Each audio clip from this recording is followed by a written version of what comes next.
judul mikosis paru. Eh, Videonya belum kelihatan.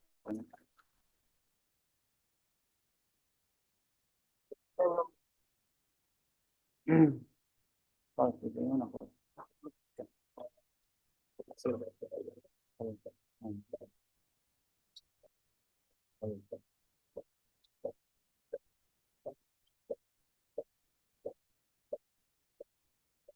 Ya.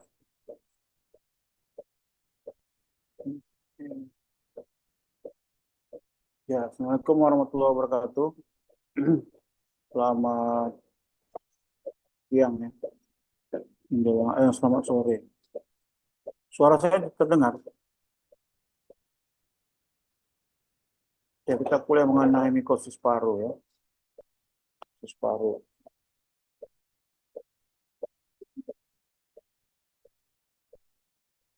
Hmm, ya. Mikosis paru itu ya terjadi karena adanya kelainan paru kronis dan adanya kelainan imunokompromis atau daya tahan tubuh yang menurun ya.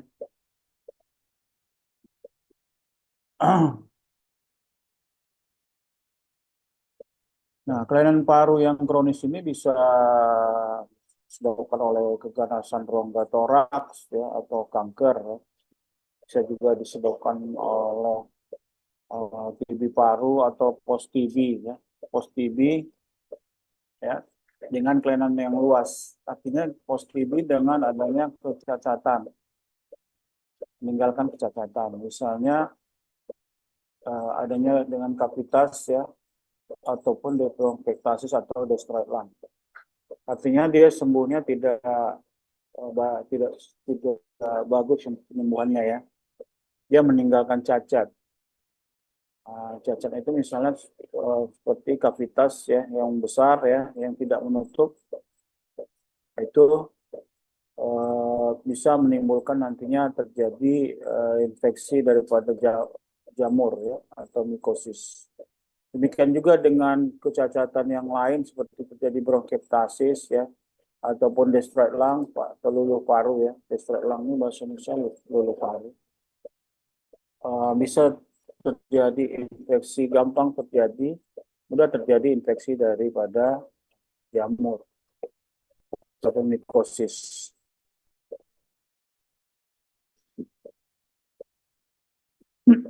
Penyakit yang lain yang bisa juga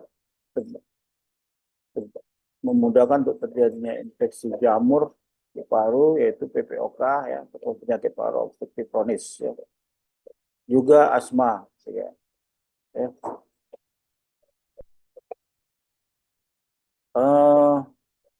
Selain daripada adanya faktor penyakit paru yang kronis ya artinya penyakit paru yang penyembuhannya tidak baik ya ataupun memang penyakit yang progresif ya seperti PPOK itu penyakit yang progresif artinya dia sesaknya itu akan terus ada ya terus ada penyakit perjalanan penyakitnya akan terus ya karena dia memang patofisiologisnya seperti itu ya PPOK penyakit yang kronis itu gampang menggunakan terjadinya penyakit jamur paru. Nah, selain penyakit di paru yang bisa gampang menyebabkan terjadinya penyakit jamur yaitu adalah penyakit imunokompromis ya, ataupun penyakit-penyakit yang penyakit-penyakit ataupun keadaan yang menimbulkan penurunan daya tahan. Penyakit ataupun pengobatan yang menimbulkan penurunan daya tahan. Ya. Seperti misalnya pasien-pasien kanker, ya. Pasien HIV, itu semua masuk golongan imunokompromis. Jadi daya tahan turun. Daya tahan turun ini memudahkan terjadinya infeksi jamur di paru atau mikosis paru. Demikian juga dengan pasien-pasien yang menjalani kemoterapi ya. Kemoterapi karena indikasi kanker, ini juga termasuk golongan yang imunokompromis.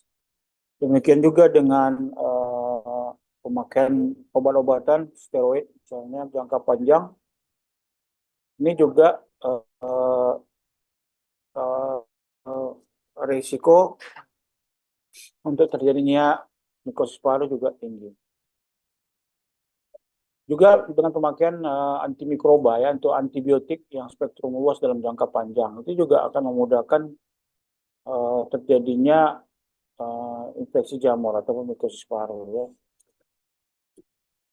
Dan kondisi-kondisi lain yang dinamakan dengan imunokompromis ya, penurunan daya tahan, misalnya pada suatu transplantasi organ. Transplantasi organ biasanya itu akan ada diberikan golongan steroid ya untuk mencegah penolakan dari organ donor ya, sehingga diberikan steroid biasanya ya. Jadi ini sebenarnya steroid ini akan menurunkan daripada imunitas pasien ya. Jadi tetap dinamakan juga situasi ini tetap dikatakan dengan imunokompromis.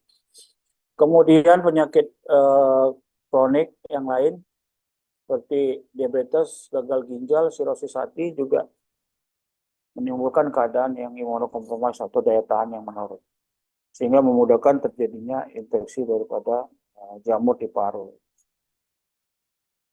Nah, apa saja itu jenis-jenis infeksi paru ataupun mikosis paru? Ada aspergillosis ya, aspergillosis, kemudian ada pneumonia, pneumocystis ya, PCP ya. Ini biasa PCP pada HIV ya. Kemudian kandidosis. Ya. Candida ini biasanya memang pada sebenarnya adalah normal pada orang normal pada daerah mulut ya, orofaring. Tapi kalau sudah didapatkan sampel daripada di paru ya, dijumpai Candida, itu sudah suatu patogen ya, sudah patogen dia. Nah, kemudian cryptococcosis juga ya, maupun histoplasmosis. Inilah dia mikosis paru yang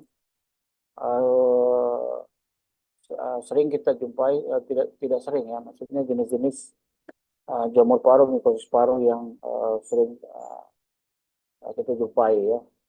Terutama yang sering adalah aspergillosis ya, maupun pneumonia, pneumocystis. Ya. Aspergillosis ini disebabkan oleh kuman jamur aspergillus ya, jamur aspergillus. Ini sering terdapat pada bekas paru ya, bekas TB paru ya, post TB yang meninggalkan kavitasnya tetap terbuka ya. Artinya TB paru dengan adanya kavitas, tapi dia kavitasnya tidak tertutup setelah pengobatan, tetap terbuka ya. Jadi pengobatan berhasil ya. DH menjadi negatif, TCM menjadi negatif, tapi kavitasnya tidak menutup, gitu. Jadi tetap ada lubang di parunya. Nah, ini sering ditempati oleh jamur aspergillus ini ya. Jadi ini kita katakan dengan aspergilloma ya, aspergilloma. Jadi itu gejalanya adalah dengan batuk darah ya, maksudnya batuk darah. Kemudian bagaimana mendiagnosis daripada jamur paru? Ya. Mendiagnosis jamur paru sebenarnya cukup sulit ya, tapi karena gambaran foto toraks pun bisa tidak khas, ya, tidak khas. Ya berbeda misalnya seperti TB paru ya, kita tahu gambarannya khas, misalnya ya yang biasa dengan adanya kita lihat infiltrat ya di lapangan atas paru ya. Kemudian pada pasien DM ya dengan TB juga bisa juga ya, infiltratnya tidak di daerah atas apex tapi di daerah bawah bisa ya. Jadi kalau TB mungkin fotonya khas, tapi kalau jamur ya fotonya tidak khas ya. Nah, ini tadi saya terangkan mengenai aspergilloma itu gambaran khasnya itu bungus bol ya. Nah, itu bungus bol ini adalah seperti bola ya, seperti bola. Jadi dia adalah ada seperti bola di dalam suatu lingkaran ya. Jadi lingkarannya itulah yang merupakan kavitasnya dan di dalamnya itu adalah yang gambaran seperti bola itu adalah jamurnya. Nah, jadi jamurnya ini nanti dia akan bergerak bergerak ya sesuai dengan gravitasi. Ya. Jadi kalau pasiennya misalnya berdiri nanti tentunya pada foto toraknya itu nampak nanti fungus polnya akan letak paling basal di bawah ya. Kalau pasiennya berdiri ya. Tapi kalau begitu pasiennya dirubah posisi ya, jadi lateral decubitus, jadi dia posisi fungus bolnya itu akan berubah. Jadi dia istilahnya di dalam kavitas itu dia jamurnya itu dia bergerak bergerak ya, mobile ya. Jadi nggak diem gitu, ya, mobile. Nah, bagaimana dengan hasil darahnya? Dari darahnya nanti bisa kita cek ya, itu nanti bisa kita eosinofil meningkat. Nah, itu kita mesti agak waspada ya. Mesti waspada apakah ini adalah mengarah kepada suatu jamur paru ya. Nah, kemudian pemeriksaan tentunya pemeriksaan mikologi atau pemeriksaan jamur ya. Kita bisa periksa jamurnya langsung dari sputum ya maupun dari bal ya. Bal dilakukan dengan bronkoskopi ya. Kemudian dari cairannya, kemudian pus, dari cairan pus bisa juga diperiksakan ya. Kemudian biopsi jaringan maupun dari darah. Pemeriksaan mikologi yang kita lakukan mesin jamur, kita lakukan itu bisa kita lakukan pemeriksaan mikroskopi langsung ya, kita langsung periksa jamurnya ya. Bisa juga kita biakkan dulu ya atau dikultur ya, dikultur ya dibiakkan ya. Jadi jamurnya diperbanyak gitu ya, untuk melihat itu jamur jenis apa gitu ya. Kemudian bisa pemeriksaan serologi. Nah, serologi ini adalah prinsipnya adalah antibodi ya. Jadi kita melihat antibodi terhadap jamur, itu kita periksa. Kemudian PCR ya, PCR ini untuk memeriksa langsung jamurnya ya, dengan pemeriksaan PCR ya, langsung kepada jenis jamurnya. Nah, bagaimana untuk kriteria diagnosisnya ini adalah kriteria yang dipakai ya, dari PDPI, kriteria Perhimpunan Dokter Paru Indonesia ya, kriteria yang dipakai adalah proven, probable, dan possible ya. Jadi proven itu jadi karena sulitnya terkadang sulit untuk mendiagnosis mikosis paru, makanya dibuat 3 level diagnosis seperti ini. Jadi kalau tentunya diagnosis yang level-level yang tinggi adalah proven. Jadi jelas terbukti bahwa didapati struktur jamur ya, baik pada kulturnya ya,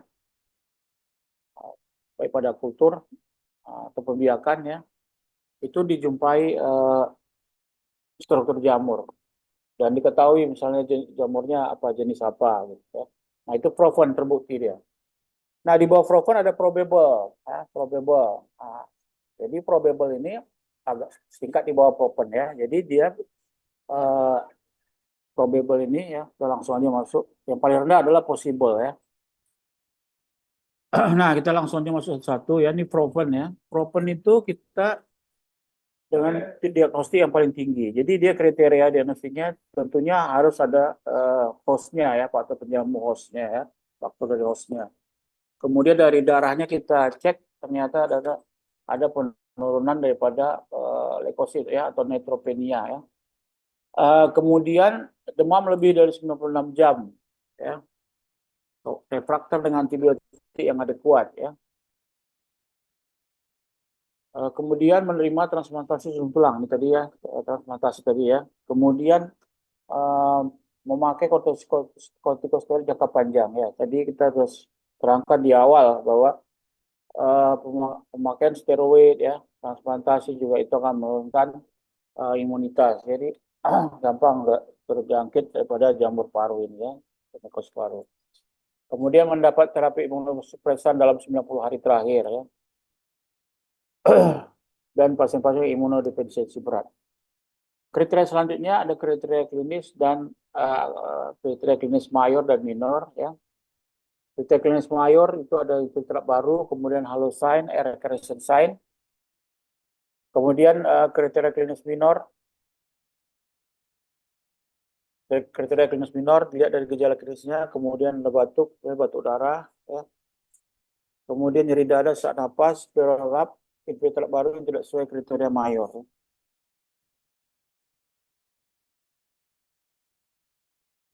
Nah, kemudian untuk Propon ini ada kriteria mikologi ya, ini langsung dibuktikan ya melalui pemeriksaan langsung positif ya. Eh, Pemeriksaan jamurnya, struktur jamurnya diperiksa langsung hasilnya positif. Pemeriksaan tidak langsung bisa juga tidak langsung bisa juga menggunakan antigen galaktomanan untuk aspergillosis yang positif. Antigen galaktomanan untuk aspergillosis yang positif. Kemudian antigen Cryptococcus positif.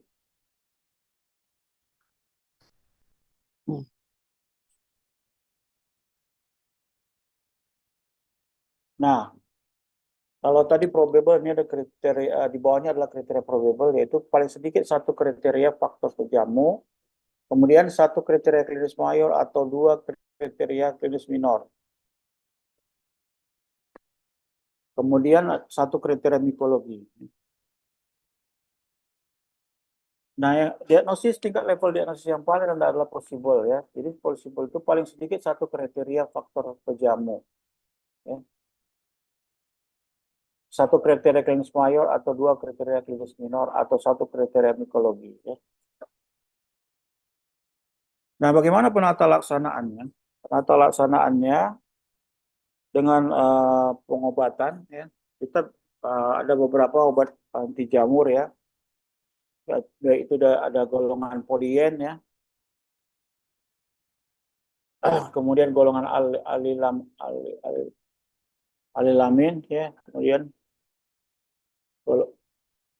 golongan fluoxetine ya. Kemudian golongan azol dan golongan ekinokandin. Nah, golongan polien ini obat-obatannya adalah golongan polien adalah amlodipine B ya, yang bisa digunakan untuk mengobati Candida ya, Aspergillus, Cryptococcus dan maupun histoplasma.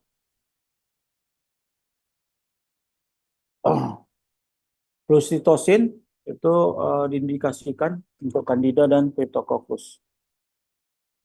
Nah, kalau golongan imidazol ya, golongan azol ya, golongan azol itu ada terbagi imidazol, triazol ya.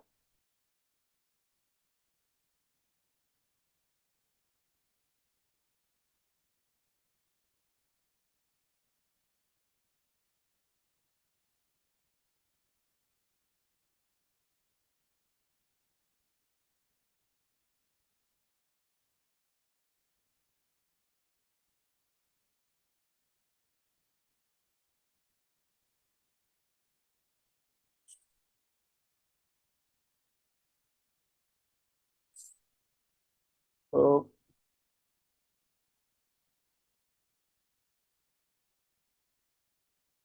ya, golongan jadi fluoxetine ya, fluoxetine untuk jenis jamur Candida atau Cryptococcus ya baik ya. Dan polien ini uh, di antaranya adalah golongan amphotericin B. Cuma amphotericin B ini sekarang sudah tidak tersedia lagi di market ya, di pasar ya, karena sepertinya sudah ditarik ya, karena toksik pada ginjal. Amphotericin B ini toksik ke ginjal.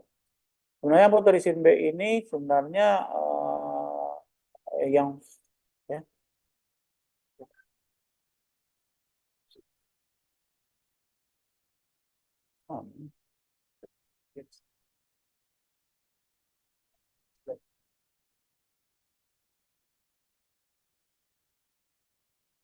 halo, kalau suara saya terdengar ya. Tadi slide-nya sempat bilang sebentar ya. Oke. Jadi golongan flositosin itu cocok untuk jamur jenis Candida maupun Cryptococcus ya.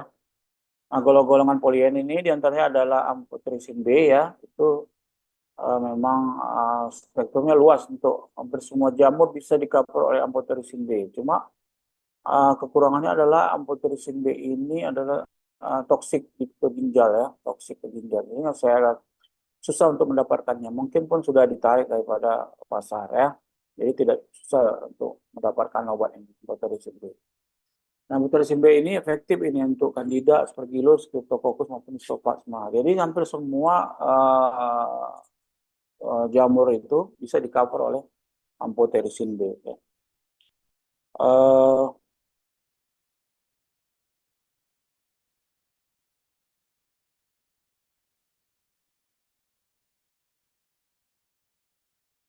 ya. Kemudian ada golongan azol ya. Azol itu uh, terbagi kepada imidazol. Imidazol itu kalau ada dua imidazol itu ada clotrimazol, ya.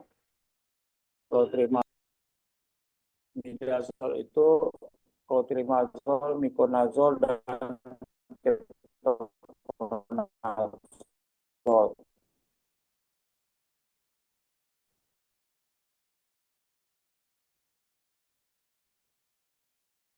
Ya, ini imidazol indikasikan untuk bronkitis ya. Kemudian ada golongan triazol. Ya. Triazol ini azol ya. Jadi fluconazol itu termasuk kepada golongan triazol ya.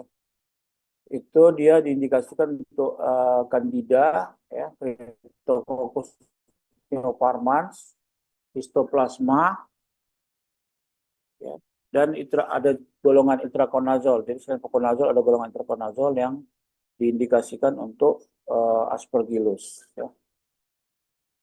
Untuk jamur Aspergillus ya. Kemudian ada golongan yang lebih tinggi ya spektrumnya ya. Golongan azol tadi yaitu voriconazol ya.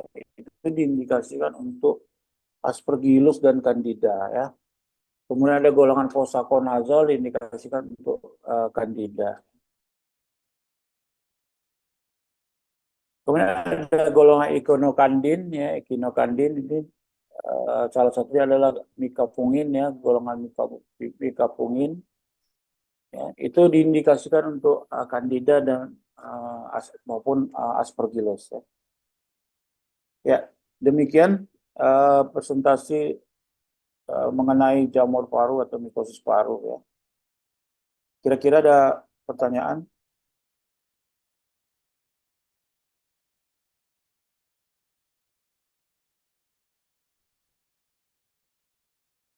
Assalamualaikum warahmatullahi wabarakatuh. Izin live ya. Udah share foto tadi. Udah di foto. Udah foto. Kirim foto. Kirim foto. Absennya disiapkan. Absennya berupa tulisan silakan. Udah foto.